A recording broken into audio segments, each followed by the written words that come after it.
그래서 허리가 구부러지는 원인이 무엇인지, 그리고 그 치료가 어떻게 되는지, 작업의 어떤 평소의 생활 습관상 뒤쪽에 있는 뼈가 으스러지기보다는 앞쪽 부위가 으스러지기가 쉽습니다. 뒤쪽은 후관절이라는 또 관절로도 잡혀 있기 때문에 뒤쪽은 조금 잘 단단하게 유지되는 편이고, 등 근육이나 허리 뒤쪽 근육에 대한 강화에 대한 그 운동이 좀 부족한 것이 많습니다. 협착증이 생기다 보면은 허리가 자기도 모르게 구부러집니다. 왜냐하면 구부러지는 자세에서 협착된 부위가 살짝 풀리고,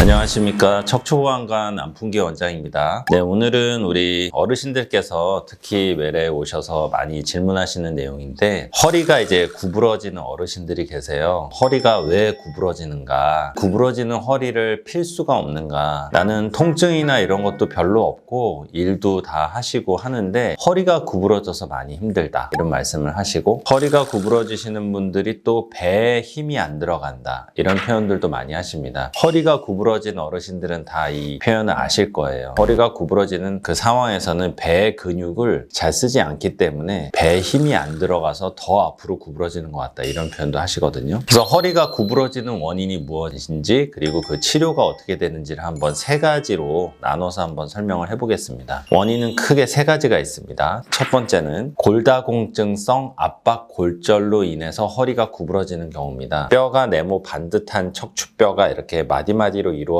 있는데, 보통 우리가 작업을 하거나 일을 할 때 뼈가 약하신 분들이 살짝 주저앉는 거를 압박골절이라고 하거든요. 척추체 강화술이라고 공구리 치료라고 하는데, 인공 시멘트를 주입해주는 그런 치료들을 하기도 하십니다. 그런데 이 골절이 뼈가 주저앉는데 힘의 방향이나 움직임이나 일할 때 작업의 어떤 평소의 생활 습관상 뒤쪽에 있는 뼈가 으스러지기보다는 앞쪽 부위가 으스러지기가 쉽습니다. 뒤쪽은 후관절이라는 또 관절로도 잡혀 있기 때문에 뒤쪽은 조금 잘 단단하게 유지되는 편이고, 앞쪽이 찌그러지다 보니까 당연히 어떻게 되겠어요? 앞이 찌그러지고 높이가 달라지면 앞으로 구부러지는 거죠. 근데 이 압박골절이 한마디면은 허리가 그렇게 굽지는 않습니다. 그런데 이 압박골절이 여러 마디에 걸쳐서 조금씩 생기다 보면은 골절이 아니고 노화에 의해서도 조금씩 주저앉을 수 있거든요. 앞쪽이 높이가 점점 주저앉으면 어떻게 되겠어요? 점점 앞으로 구부러지는 거죠. 특히 부모님이나 형제자매 중에 골다공증이 심하다, 본인은 골다공증이 있는지 없는지는 잘 모르겠으나 50대, 60대 돼서 특히 여성분들 중에 폐경이 조금 일찍 오셨고, 그리고 가족력상 내 뼈가 좀 약하다는 얘기를 들었다, 이런 분들은 미리미리 60대부터 골다공증 치료에 대해서 조금 관심을 가지시고 치료를 미리 예방을 하셔야 나중에 70, 80대에서 허리가 구부러지는 걸 막을 수 있습니다. 그래서 골다공증성 압박골절에 의해서 구부러진다는 거 예방할 수 있다는 점 알고 계시고요. 두 번째, 근감소증입니다. 뼈가 약해지는 거를 골다공증이라고 하는데, 근육이 약해지는 거는 근감소증이라고 하죠. 예전에는 골다공증도 병으로 생각 안 하다가 요즘은 병으로 보고 이걸 치료해야 된다고 이제 얘기하는데, 근감소증도 이제 노화에 의해서 근육이 약해지는 거 어쩔 수 없지 않나, 이렇게 얘기하다가 요즘은 이것도 병으로 봅니다. 근육을 강화시켜주는 운동, 자세 교정, 어르신들이 스트레칭이나 기지개 펴거나 이런 것들, 등 근육이나 허리 뒤쪽 근육에 대한 강화에 대한 그 운동이 좀 부족한 것이 많습니다. 제 이전 영상 보면은 등 근육, 허리 근육을 키워주는 이런 운동법 영상들이 같이 있으니까요. 그런 것들을 참조하셔서 근육을 키워주셔야 되고, 반드시 어르신들 중에 채식 위주의 식단으로 하시는 경우가 있는데 근감소증에 굉장히 도움이 되지 않습니다. 그래서 닭고기, 돼지고기, 소고기, 아니면 본인 체질에 맞는, 하다못해 계란이라도 어떻게든 육류, 동물성 단백질을 꼭 섭취를 해주셔야 허리가 구부러지지 않습니다. 세 번째, 협착증 때문에 허리가 구부러지는 경우입니다. 이거는 우리가 치료할 수 있고 우리 의사 전문의들이, 척추 전문의들이 도움을 드릴 수가 있습니다. 협착증이 생기다 보면은 허리가 자기도 모르게 구부러집니다. 왜냐하면 구부러지는 자세에서 협착된 부위가 살짝 풀리고 조금 더 다리로의 저림감이나 통증이 덜해지기 때문에 본인도 모르게 허리가 구부러지는 자세가 습관적으로 자꾸 반복이 되다 보면은 점점 어르신들이 허리가 구부러지는 거죠. 이런 경우는 황색인대가 두꺼워져서 눌린 그 협착된 부위만 간단하게 터주고 신경기를 잘 열어준 다음에 이거는 일단 우리 의사들의 몫이겠죠. 수술을 해서 아니면 시술을 해서 협착증을 잘 열어놓고 그 다음에 아까 말씀드린 근육 강화 운동들을 해서 허리가 펴지게 할 수 있습니다. 앞서 말씀드린 3가지 내용 중에 허리를 펴지게 하는 방법들이 다 있습니다. 하지만 한 번의 수술이나 시술로 확 펴지게 할 수도 있고 어떤 분들은 오랜 기간에 걸쳐서 뼈나 근육의 상태로 회복을 시켜서 펴지게 할 수 있습니다. 이 2가지가 적절히 치료가 될 때 굽은 허리가 펴질 수 있고 우리 어르신들께서 끊임없는 노력을 같이 해주셔야 허리가 펴질 수가 있습니다. 오늘은 우리 어르신들이 허리가 굽는 원인과 치료에 대해서 한번 말씀드렸고요. 궁금하신 것들은 댓글을 좀 더 남겨주시면 제가 댓글 아래로 답변을 또 드리도록 하겠습니다. 지금까지 척추보안관 안풍기 원장이었습니다. 감사합니다.